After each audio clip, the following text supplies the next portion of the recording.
አብዛኞቻችን ረዥም የሚሆነውን ጊዜያችን የምናሳልፈው በማዳመጥ ግን ብዙዎቻችን ማዳመጥ ላይ ጥሩ አይደለም። ማዳመጥ አንደኛው ከሰዎች ጋር እንድንግባባ የሚያደርገን ነገር ነው። አንድ ጎልማሳ ሰው በአማካኝ ከሚያወራበት ይልቅ 2 እጥፍ የመስማት አቢሊቲ አለው። ግን ያዳመጠውን ነገር በአግባቡ የመግለጽ ሁኔታ ላይ በጣም ይቸገራል። አንድ አሜሪካ ውስጥ በተደረገ ጥናት እንደዚህ ጎልማሳ ሰዎች ሰብስበው የ10 ደቂቃ ንግግር ያደርጋሉ። ከዛ ከ10 ደቂቃ ንግግር በኋላ ወዲያውኑ ያዳመጡትን ነገር ይጠይቃቸዋል። የተወሰኑት ምንም ስላዳመጡት ነገር ምንም ማለት አልቻሉም። የተወሰኑት ደግሞ ከ2 ቀን ወይም ከ48 ሰዓት በኋላ ያንን ነገር ደግሞ ማለት አልቻሉም ማለት ነው። ይህ የሚሆነው ማዳመጥ ላይ ጥሩ ስላሉ። ማዳመጥ ላይ ጥሩ እንዳልሆነ ያደረገው ዋነኛው ምክንያት ደግሞ ሰዎችን ስናዳምጥ ሙሉ ለሙሉ አእምሯችንን ወይም ትኩረታችንን ለነዛ ነገር ለሚያወሩት ነገር እና ለምናዳምጠው ነገር መስጠት ስለማንችል። መስማትና ማዳመጥ 2 የተለያዩ ነገሮች ናቸው። እነዚህን ነገሮች በአግባቡ መከወን ባለመቻላችን ምክንያት ከሰዎች ጋር ያለን ግንኙነት ራሱ እንዲሻከር ያደርጋል። ይህን ችግር ለመፍታት አንድ ሜተድ አለ። ያ ሜተድ ሂር ሜተድ ይባላል። ሂር የሚለውን ቃል ስንተነትነው የመጀመሪያው ኤች ነው። ኤች የሚለው ለሀልት ነው። ሀልት ነገሮችን ስለመተው ነው።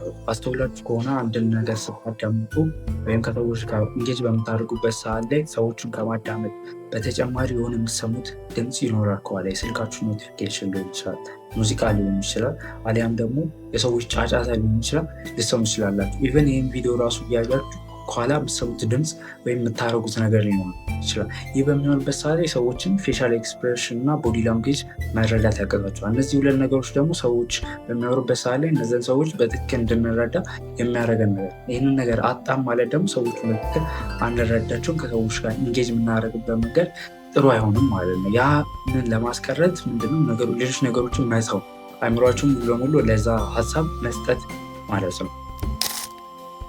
ይህ ማለት ደግሞ ኤምፓቲ ማለት ነው። ይህም በሚያወራው ወይም በተናጋሪ ሰውዬው ጫማ ውስጥ ሆናችሁ ነገሮችን መመልከት ነው። ያ በሚሆንበት ሰዓት ላይ ያን ሰዎች በትክክል መረዳት ትችላላችሁ። ከራሳቸው አንግል ይልቅ በሰውየው አንግል ውስጥ ሆናችሁ ነገሮችን ለመረዳት ትችላላችሁ። ያ ሲሆን በሚያስገርመው ነገር መገረም፣ በሚያሳዝነው ነገር ማዘን ትችላላችሁ ማለት የሰውየውን ኢሞሽን መጋራት ትችላላችሁ። ያ ሲሆን ሰውየው ላይ እናንተ ለዛ ሰው የምትሆኑ ሰዎች እንደሆናችሁ ፊል እንዲያደርግ ማድረግ ትችላላችሁ ማለት ነው። 3ኛው ኤ ነው። ኤ ማለት ደግሞ አንቲሲፔሽን ነው። አንዳንድ ከሰዎች ጋር ኢንጌጅ በምታደርጉበት ሰዓት ላይ በመጠባበቅ ወይም በጉጉት ስሜት ይሁን ከኢሞሽን ጋር የሚሰሙት ነገር ከኢሞሽን ጋር የተያያዘ ሲሆን ያ ነገር ሎንግ ሜሞሪ ላይ መቀመጥ አቅሙ ከፍ ያለ ነው ማለት ነው። እስቲ አስተውላችሁ ከሆነ ክላስ ውስጥ የምትማሩ ነገር በጣም ኢንተረስቲንግ ሲሆን፣ በጣም አዝናኝ ነገር ሲሆን የማስታወስ አቅማችሁ ከፍተኛ ይሆናል ማለት ነው። በጉጉት የምትሰሙት ነገር ራሱ ሲሆን ያንን ነገር ለማዳመጥ እና ለማስታወስ ፍላጎት ይኖራቸዋል ማለት ነው። አር ማለት ሪቪው ማለት ነው።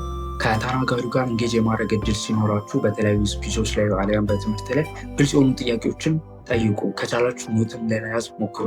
አሊያም እንዲብራራላችሁ የምትፈልጉትን ነገር እንዲያብራራላችሁ መጠየቅ ትችላላችሁ። ያ ሲሆን ስለ ጉዳዩ እንዲቴል ለማወቅ ይረዳችኋል ማለት ነው። ያንን ደግሞ ሀሳብ ከያዛችሁ በኋላ ለአንድ ሰው ለሌላ ሰው እንደምታስረዱ እያሰባችሁ ለአእምሯችሁ ውስጥ አርቲኩሌት አድርጋችሁ ያንን ሀሳብ ለመረዳት መሞከር ያስፈልጋል ማለት ነው። በተጨማሪ ደግሞ ከኖርማል ሰው ጋር በምትነጋገሩበት ሰዓት ላይ ሰው ስላለበት ሁኔታ ሲነግራችሁ እኔም እኮ እንዲህ ነው እኔም እኮ እንደዚህ ብላችሁ ለመቀጠል አትሞክሩ። ያ በጣም ቦሪንግ ያደርገዋል ማለት ነው። ከዚያ ይልቅ ምን አይነት ሜተዶችን መከተል ትችላላችሁ? ያ ሰው ስለነገሩ ሞር እንዲያብራራ ጠይቅ ይችላል። በግሩፕ ጣራ እንዴት የሚሉ ጥያቄዎችን በመጨመር ያ ሰው ስለዛ ነገር በደንብ እንዲያብራራላችሁ ማድረግ ትችላላችሁ ማለት ነው። የዛሬው ቪዲዮ ይመስል ነበረ። ከወደዳችሁ ላይክ እና ሰብስክራይብ አድርጉ።